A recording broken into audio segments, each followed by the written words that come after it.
Unfortunately, for a lot of my life, pain was my greatest teacher. Dad and I started getting injured in the exact same spots. So it's like, at what point does superstitions start going? It's weird, isn't it? To think sometimes that that's the case. It is. Like, you know, when you're getting a hiding, it's just, I'm doing this because I love you. What? Stop loving me. Before I was fighting for pain and violence and hatred, and now I'm fighting for love.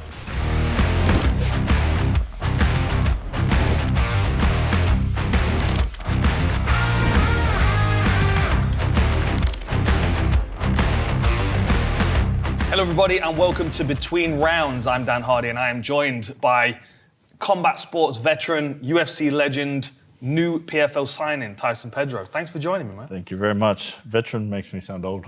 Well, this is the thing though, right? Max Holloway's a veteran, but he's like 32. Yeah, I'm 34. Yeah, so you got loads of time left. 100%. Do you feel like a veteran? Yeah, no, I do. You know, what made me feel like a veteran when I got off the plane and I'd lost my bags and I had my mouth guard and my cup in my backpack. That's a veteran move. Yeah. That is a veteran move, yeah. Mouth guard every single time goes in the carry-on for sure. So you travel everywhere to fight most of the time because you're not fighting at home. You're always on planes doing mad journeys to get to fights. How do you manage the travel? This one was the biggest. This one was definitely probably one of the hardest with jet lag and everything. But I don't know. It's sort of just gone fuck it. Can you swear on here? Yeah, exactly. Oh, sweet. Yeah, no. This island sort of just gone fuck it. Yeah, we it was like 25 hours trip, and I sparring in New Zealand. The time we're going to be fighting at midnight anyway. So I was just like, let's just go. It's like there's so much like with the flights and everything, the journey, and we're at that point now. I just want to punch on. Long camp. Yeah. I just want to punch him in the face now. Do you like traveling away to fight, or would you rather be at home? Yeah, I had this like weird thing in my head since I was a kid that like, how do you go around you can't go conquer the world anymore. So what do? You go fight different guys from different countries in different areas, and that's like my little take over the world sort of thing. Yeah, I like that. So talk to me about this return to MMA, because obviously we all know you as an MMA fighter. You stepped into boxing, straight into boxing. First of all, what was the decision to move to boxing, and then why did you come back to MMA?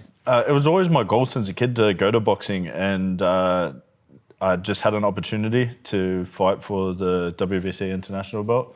I took it, first fight, top 10 ranked guy, 10 rounds off the bat, and sometimes shit just doesn't work out.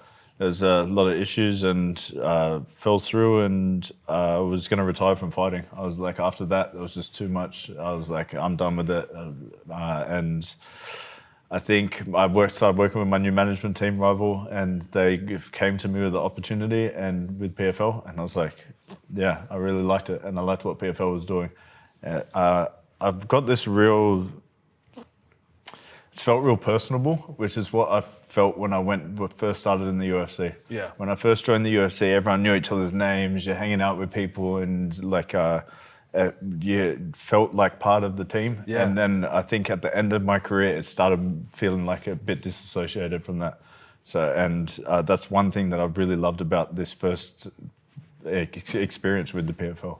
Yeah, that's interesting actually, because I have a similar kind of experience. Like I signed with the UFC in 2008, and even though we're all fighting each other, we all felt like we were doing something together. Do you know what I mean? Yep. It felt like, especially because I think the sport was still growing very, very quickly. Yep. Like even though we were like, we're trying to kill each other in there, there was kind of a camaraderie with it. Do you know what I mean? Agree.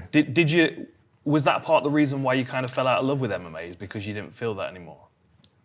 I would definitely say yes, but also, when you like, I don't know if you're the same, but you dream about fighting every day. Yeah. Like you see it, you wake up and you go, I see the MMA, I see me fighting for that belt. And one day I literally woke up and I just didn't see it anymore. And then I just saw boxing.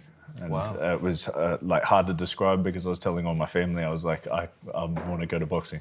I was like, and there was like a lot of back end stuff going on. I went through a bit of a hellish couple of years, probably self-inflicted, but I think that was just part of the journey for me to go find out who I was. And although how hard those years were, I really got to find a sense of self, and I really got to find out who I am. So that was, as hard as it was really great. Do you feel like you're a different fighter now from going through that then? Yeah, I'm a different fighter, different man, different father. So it's been a long journey, but worth it. What has changed about you, if you don't mind me asking? Like, if you could go back to your early UFC days when you were waking up every morning and thinking about it, like what's different now? When I was younger, I didn't see past that fight. I was like, if I died now, sweet. I was just talking about this 5 minutes ago.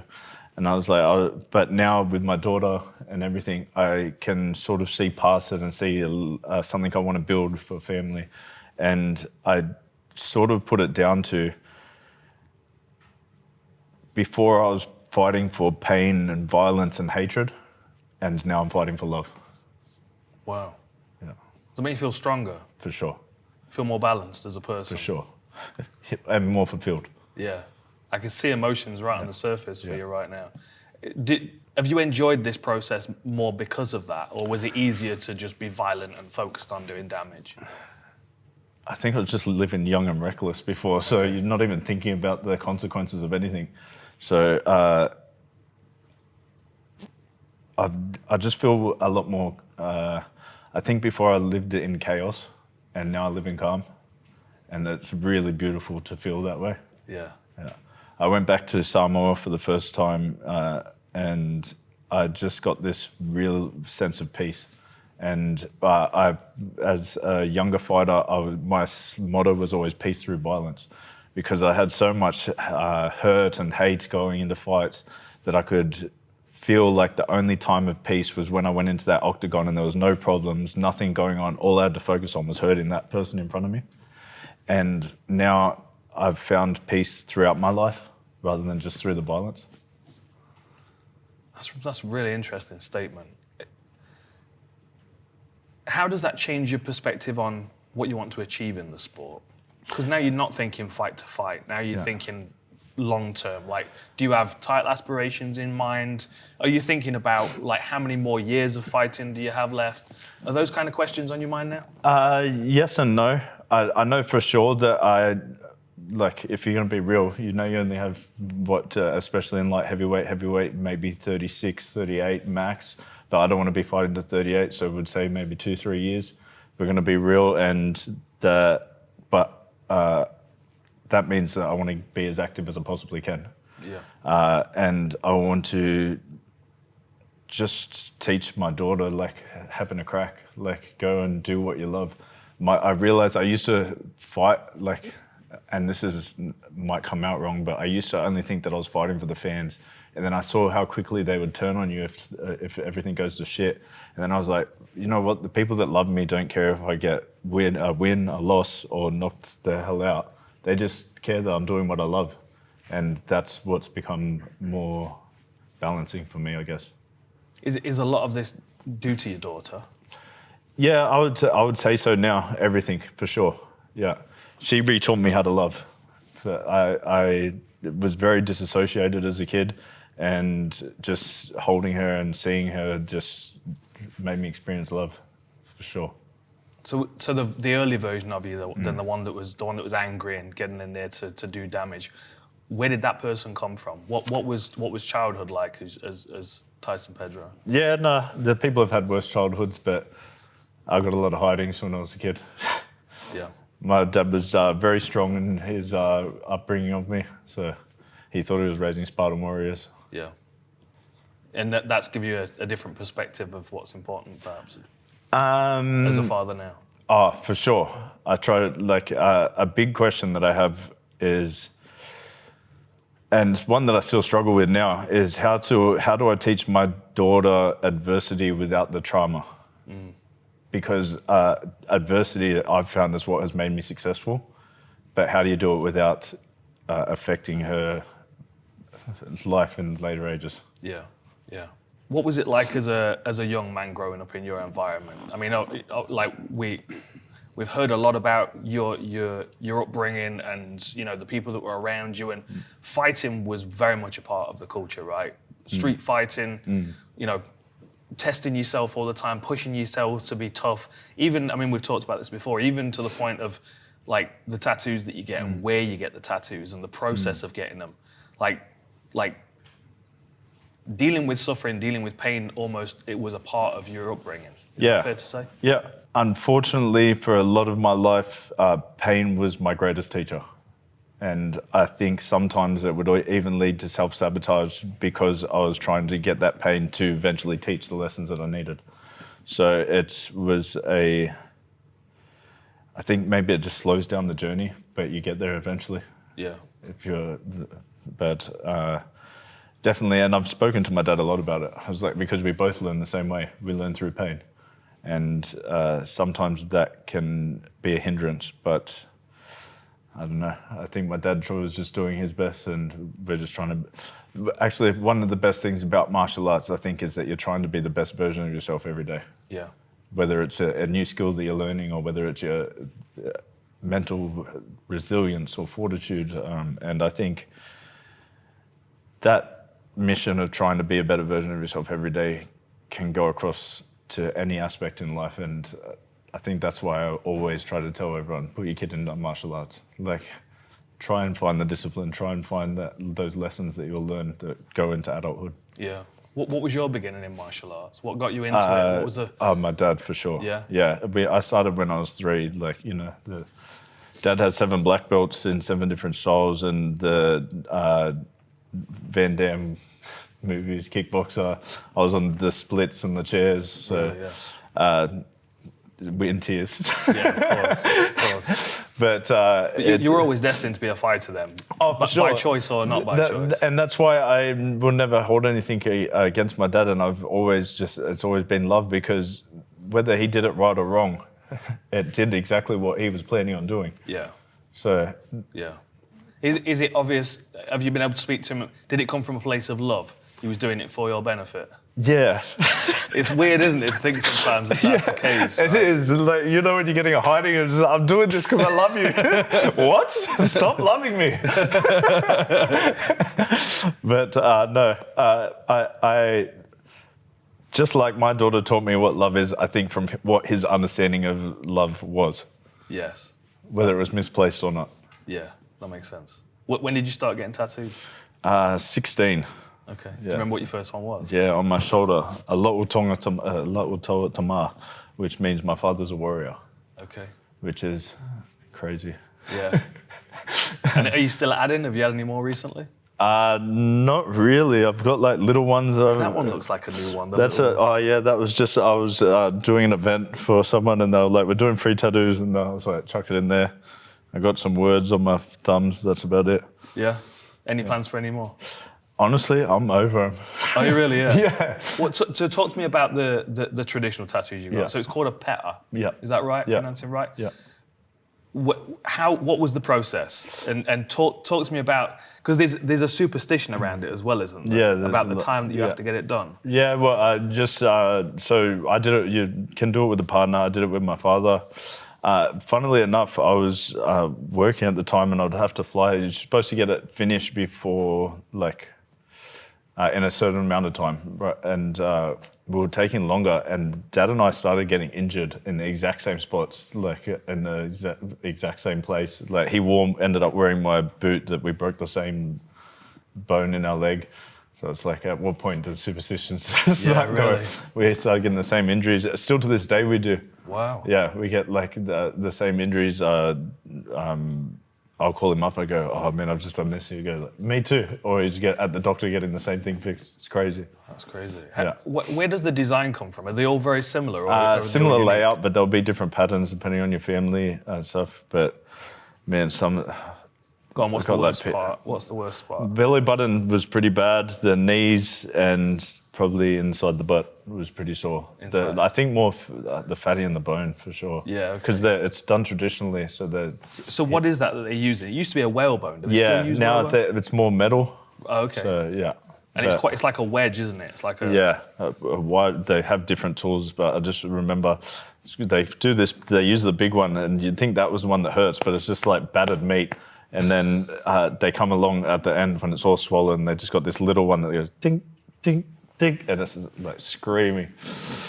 But you just see some people don't hurt when they do it, but man, I think it goes back to that pain. I used to love it, and now I'm just like, oh.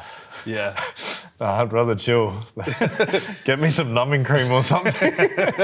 So why are you still fighting then? Because you said you were almost done with it. You thought you were going to give up, and then this opportunity presented itself. Why was this right?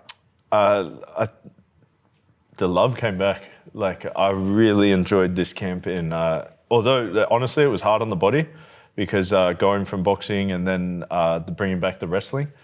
But I've really enjoyed coming back and going with the team. Like, boxing was so individual. Even though I was part of the team, everyone was just focused on you. Everything was, especially at CKB, it's a very flat hierarchy. Yeah. It's like, and I really enjoyed that team coming back, the bond, what they're doing at the gym. So, like, yeah. It's just a lot of amazing people there. Yeah, it always seems amazing when I see. And what I love as well is that we're constantly hearing about new young fighters that are coming from that team. And every time I hear of a young fighter coming from that team, I'm thinking to myself, man, he's sparring with some absolute killers there. Yeah. Like, what does the mat look like on a normal day of team training? Man, I remember the first week that I came back, and I was pretty unfit. Because I did a long camp because I was just like obviously coming out of not fighting for a while.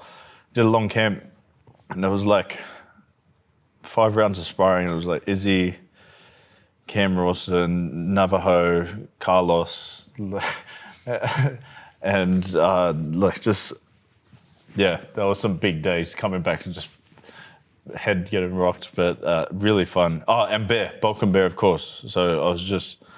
Like lots of good partners, but some hard rounds. What's the learning like there? Obviously, you've got great fighters there, but you've got some incredible coaches as well. Yeah. It feels like a very studious environment to me, where even as soon as coach starts talking, everybody's just switched off and tuned into what the coach is saying. Yeah, it's nothing like I've ever experienced before, and I'm sure there are a lot of places like this, but one of the defining factors with this teaching was, like, you go to a lot of jiu-jitsu schools and they break down each individual move. Okay, if this happens, you go to there. This happens, you go to there. And it was, it's easy to follow mold with jiu-jitsu, but when you go to striking, sometimes it feels like very muddled up or like not. And when I went to city kickboxing, it was like the jiu-jitsu system where I was like, this is what happens when you go here. This is what happens when you can spar anyone at any level across the board, and you're going to have a pretty tough time because they have a system in place. And I really enjoy systems, I guess. Yeah. It cuts down on the decision making, doesn't it, when you're in the cage? Exactly. Let's pick one of these questions out, because I'm interested to see what these are. That's got to be. That's the one. That's clearly got to be. Jumped out of the bowl. It might be from one of the previous guests as well. I'm not sure who's it going to be. What's the most weight you've ever had to lose for a fight? Oh, I thought it was going to be deeper than that. Oh. I'm lucky I got my mum's body, so I cut weight really easy. This is probably the most weight I've cut. I think I've gone for, because the boxing I fought at Bridgerweight, which was 100 it's from Dalton Roster, by the way. Okay. I fought at Bridgerweight, which was 103 kilos, and I got fat when I decided to stop fighting. Because I opened up a bakery. Bakery Brothers, check us out. Yeah. And then I put on I got up to 115 kilos. So I've cut down to 93 for this one, and that's probably been the biggest cut. But like I said, mum's body. So what are the foods that you have to cut out, you have to stay away from in camp? Have you got certain things that, like, even if you just get a little taste of it, it's game over? Nah, I'm actually pretty good. Like, I can eat whatever. This is one of the big things that with boxing was the first time that I really took my diet seriously. I went strict carnivore. Okay. And then I've just introduced some small carbs for this fight, but yeah, I'm pretty good with diet. Yeah. You like the focus. You like the discipline of it. Yeah. Yeah. Where does that come from? Did you play sports as a kid, or were you always going to be a fighter? No, I've played all different sports, but it was always fighting. But it would always come back to fighting. But the discipline was just instilled in us from my dad. Like, I remember we'd, like 6 years old, and we'd come in the mat. So he was like, "All right, sit down." He says meditation's gay, but what he was doing was basically meditation. And we go, all right, shut off your mind and let's pretend all of the problems left at the door, everything, no bills, no girlfriend, nothing. And we were 6. Of course, yeah. And then he'd be like, all right, with your eyes still closed, pick 3 objects in the room that you can kill me with. And that was like his form of meditation. But it was like always little tasks like that it was like, we get home from school, 100 kicks on the bag before we're allowed to come inside. Like, it's always been discipline.